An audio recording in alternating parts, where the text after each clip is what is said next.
श्री परमात्मा ने नमः।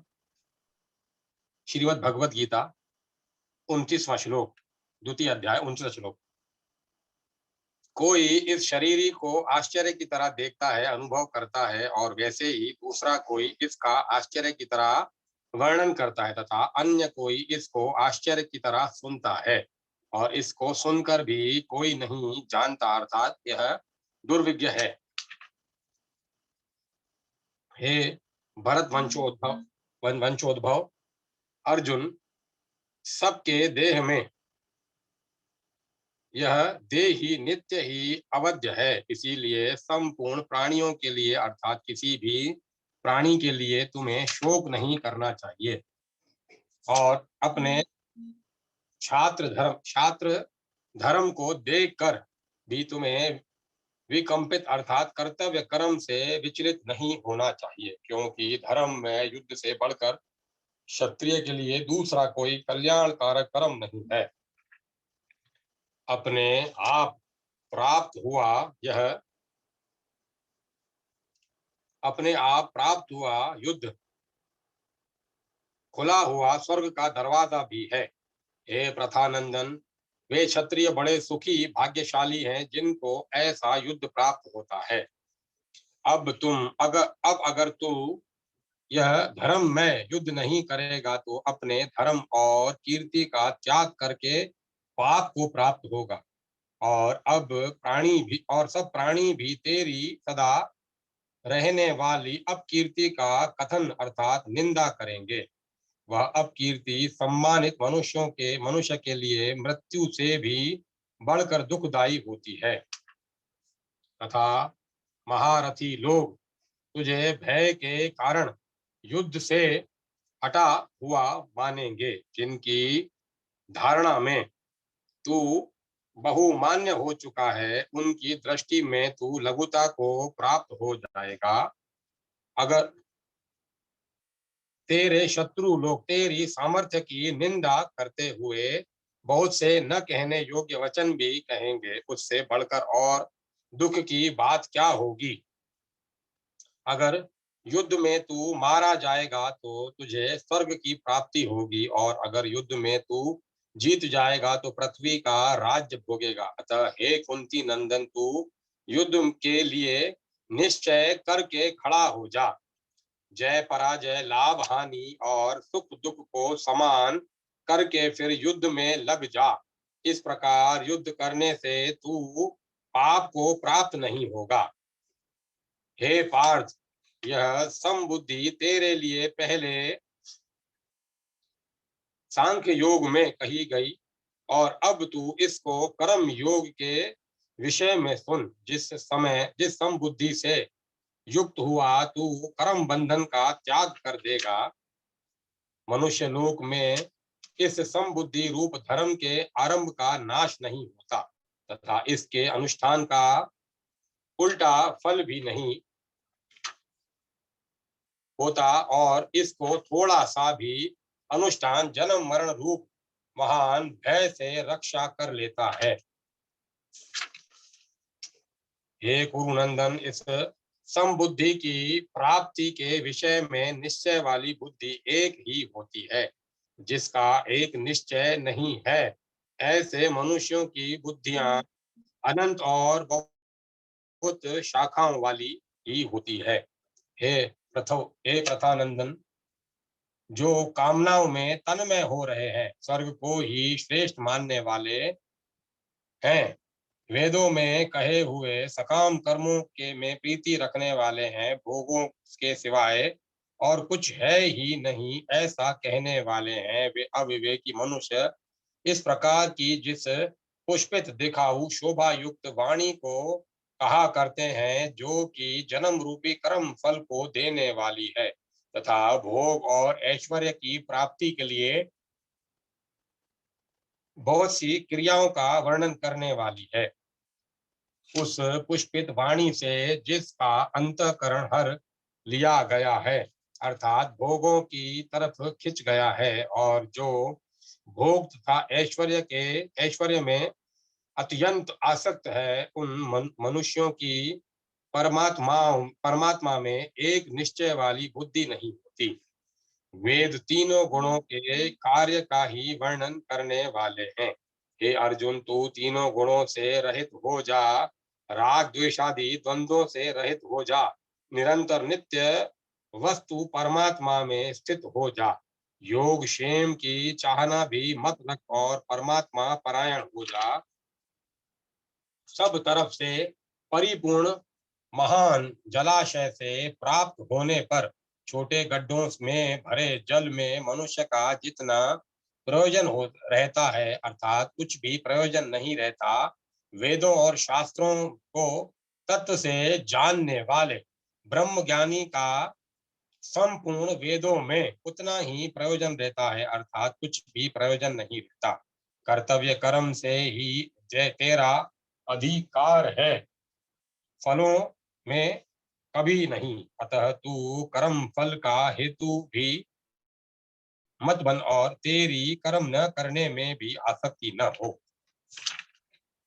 हे धनंजय, तू आसक्ति का त्याग करके सिद्धि असिद्धि में सम होकर योग में स्थित हुआ कर्मों को कर, क्योंकि समत्व ही योग कहा जाता है। बुद्धि योग समता की अपेक्षा सकाम कर्म दूर से अत्यंत ही निकृष्ट है। अतः हे धनंजय, तू बुद्धि समता का आश्रय ले, क्योंकि फल के हेतु बनने वाले अत्यंत दीन है।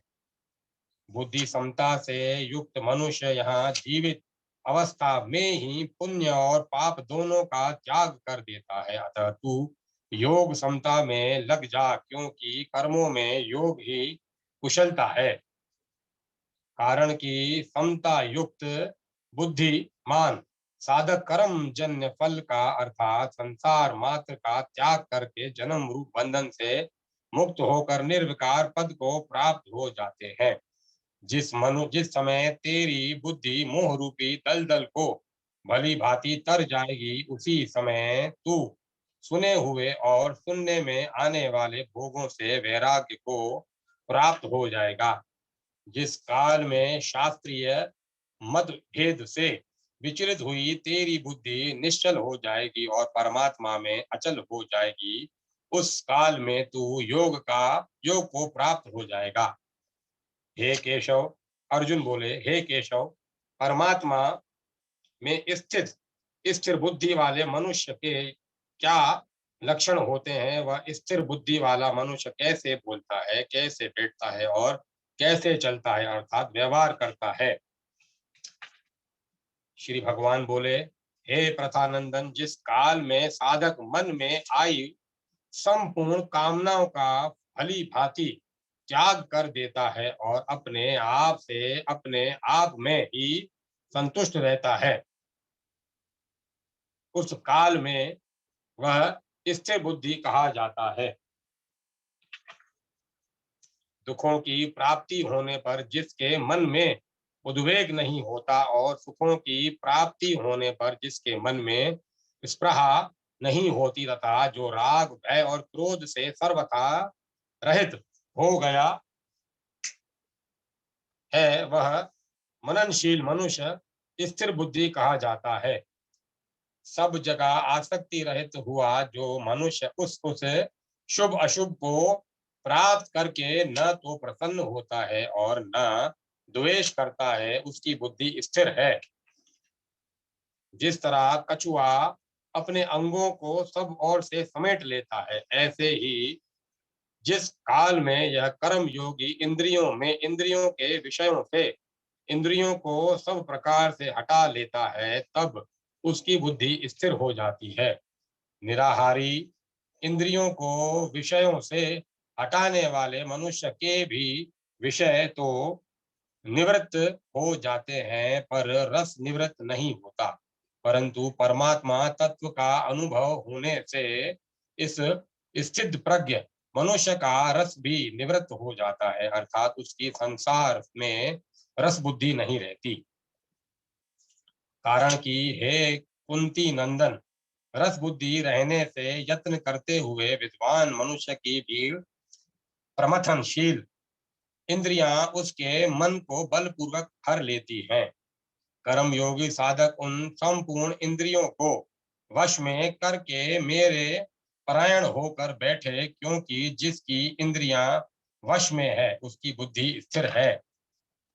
विषयों का चिंतन करने वाले मनुष्य की उन विषयों में आसक्ति पैदा हो जाती है। आसक्ति से कामना पैदा होती है। कामनाओं से बाधा लगने पर क्रोध पैदा होता है। क्रोध होने पर सम्मोह मूढ़ भाव हो जाता है। सम्मोह से स्मृति भ्रष्ट हो जाती है। स्मृति भ्रष्ट होने पर बुद्धि विवेक का नाश हो जाता है। बुद्धि का नाश होने पर मनुष्य का पतन हो जाता है। परंतु वशीभूत अंतःकरण वाला कर्म योगी साधक राग द्वेष से रहित अपने वश में की हुई इंद्रियों के द्वारा विषयों का सेवन करता हुआ अंतःकरण की निर्मलता को प्राप्त हो जाता है। अंतःकरण की निर्मलता प्राप्त होने पर साधक के संपूर्ण दुखों का नाश हो जाता है और ऐसे शुद्ध चित्त वाले साधक की बुद्धि निस्संदेह बहुत जल्दी परमात्मा में स्थिर हो जाती है।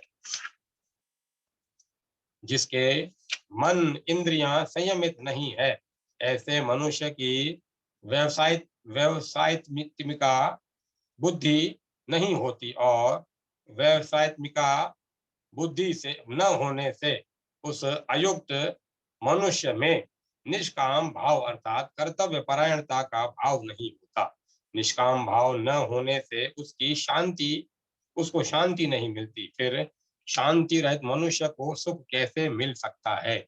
कारण कि अपने अपने विषयों में विचरित विचरती हुई इंद्रियों में से एक ही इंद्रिय जिस मन को अपना अनुगामी बना लेती है, वह अकेला मन जल में नौका की ओर वायु के तरह उसकी बुद्धि को हर लेता है।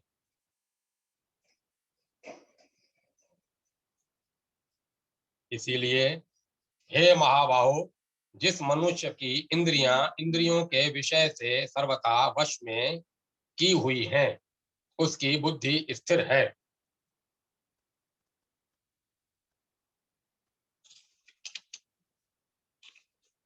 संपूर्ण प्राणियों की जो रात परमात्मा से विमुक्ता है, उसमें संयमी मनुष्य जागता है, और जिसमें सब प्राणी जागते हैं, भोग और संग्रह में लगे रहते हैं, वह तत्व को जानने वाले मुनि की दृष्टि में रात है।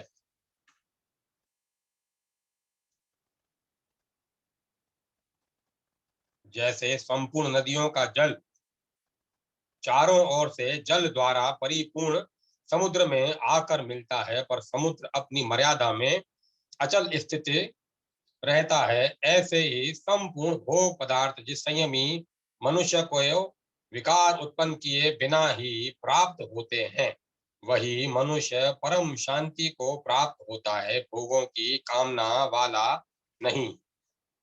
जो मनुष्य संपूर्ण कामनाओं का त्याग करके स्पृह रहित, ममता रहित और अहंता रहित होकर आचरण करता है, वह शांति को प्राप्त होता है। हे प्रथानंदन, यह ब्राह्मी स्थिति है। इसको प्राप्त होकर कभी कोई मोहित नहीं होता। इस स्थिति में यदि अंत काल में भी स्थिर हो जाए तो निर्वाण शांत ब्रह्मा की प्राप्ति हो जाती है।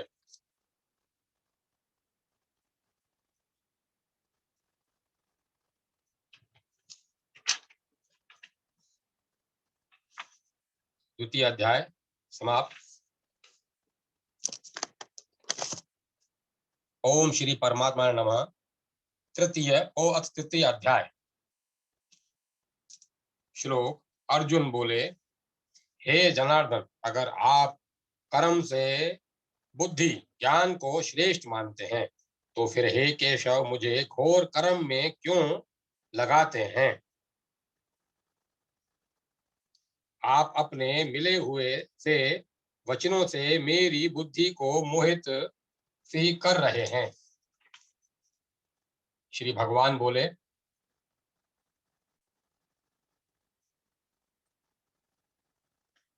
हे निष्पाप अर्जुन, इस मनुष्य लोक में दो प्रकार से होने वाली निष्ठा मेरे द्वारा पहले कही गई है।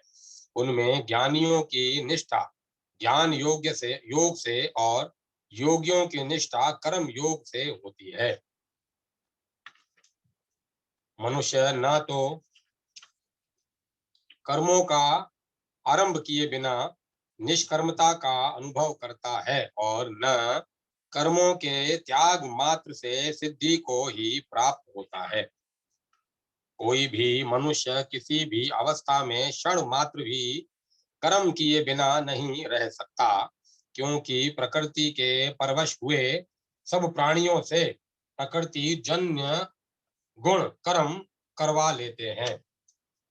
जो कर्मेंद्रियों संपूर्ण इंद्रियों को हठ पूर्वक रोक कर मन से इंद्रियों के विषयों का चिंतन करते हुए बैठता है, वह मूढ़ बुद्धि वाला मनुष्य मिथ्याचारी मिथ्या आचरण करने वाला कहा जाता है।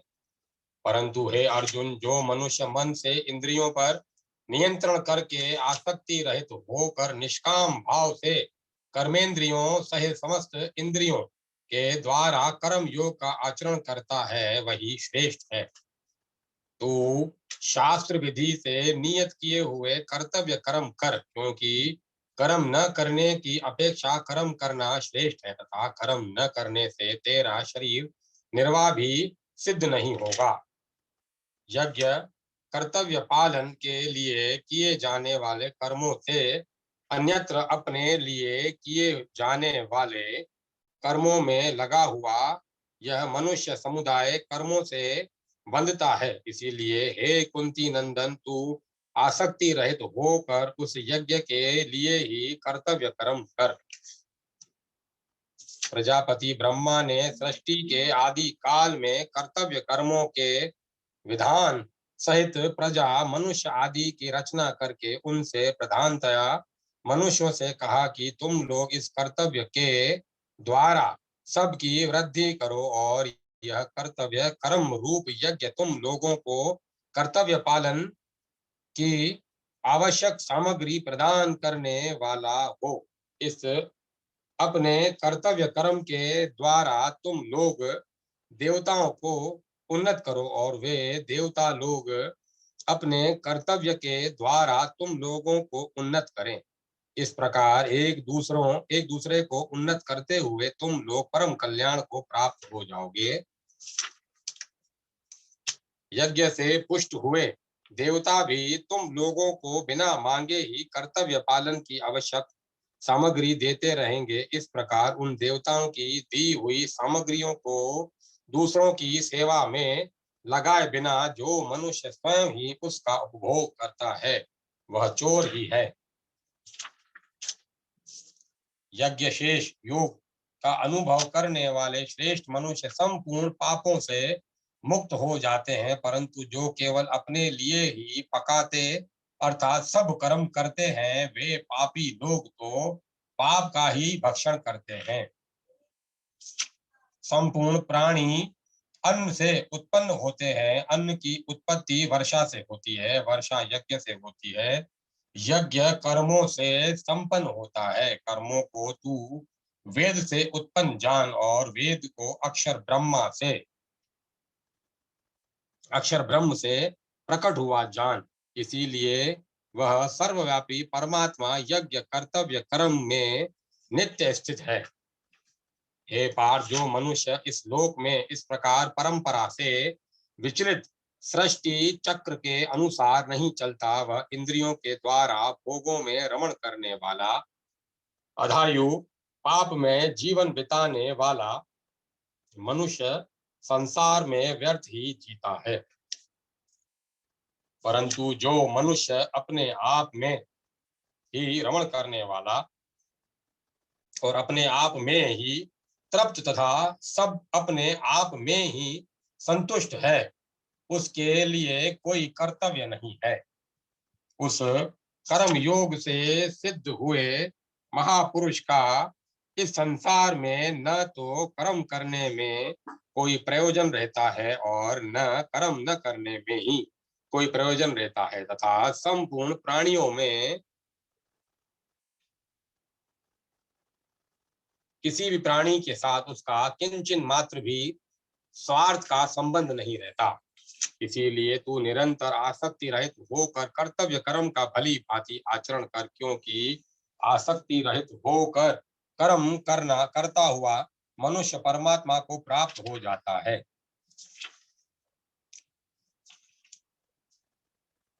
राजा जनक जैसे अनेक महापुरुष भी कर्म कर्म योग के द्वारा ही परम सिद्धि को प्राप्त हुए थे। इसीलिए लोक संग्रह को देखते हुए भी तू निष्काम भाव से कर्म करने के ही योग्य है, अर्थात अवश्य करना चाहिए।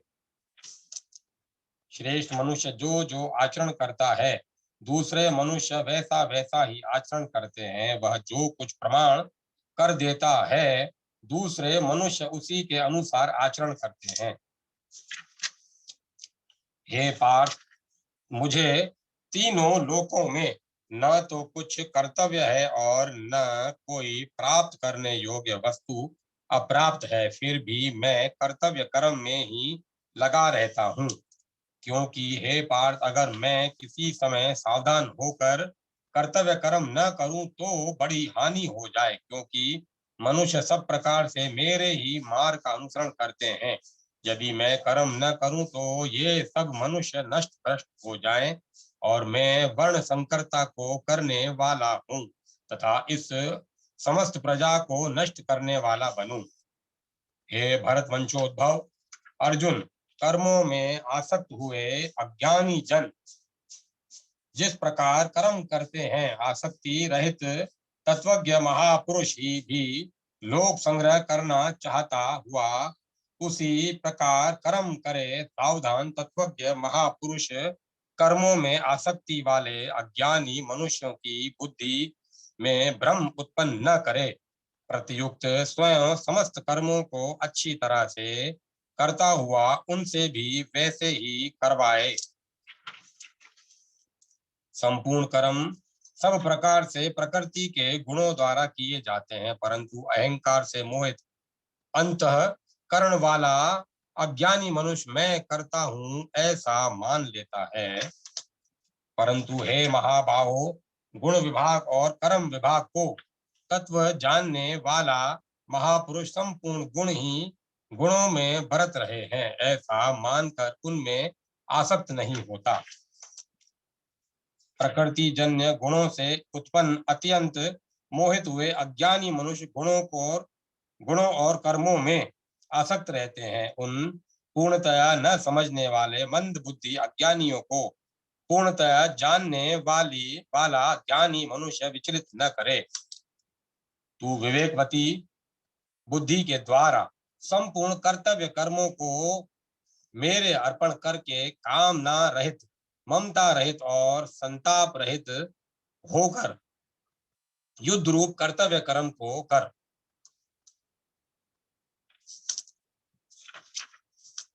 जो मनुष्य दोष बुद्धि से रहित होकर श्रद्धा पूर्वक मेरे इस पूर्व श्लोक में वर्णित मत का सदा अनुसरण करते हैं वे भी कर्मों के बंधन से मुक्त हो जाते हैं। परंतु जो मनुष्य मेरे इस मत में दोष दृष्टि करते हैं इसका अनुष्ठान नहीं करते, उन संपूर्ण ज्ञानों में मोहित और अविवेकी मनुष्यों को नष्ट हुए ही समझो, अर्थात उनका पतन ही होता है। संपूर्ण प्राणी प्रकृति को प्राप्त होते हैं। ज्ञानी महापुरुष भी अपनी प्रकृति के अनुसार चेष्टा करता है, फिर उसमें किसी का हट क्या करेगा। इंद्रिय के अर्थ में प्रत्येक इंद्रिय के प्रत्येक विषय में मनुष्य के राग और द्वेष व्यवस्था से अनुकूलता और प्रतिकूलता को लेकर स्थित है। मनुष्य को उन दोनों के वश में नहीं होना चाहिए, क्योंकि वे दोनों ही इसके पारमार्थिक मार्ग में विघ्न डालने वाले शत्रु हैं।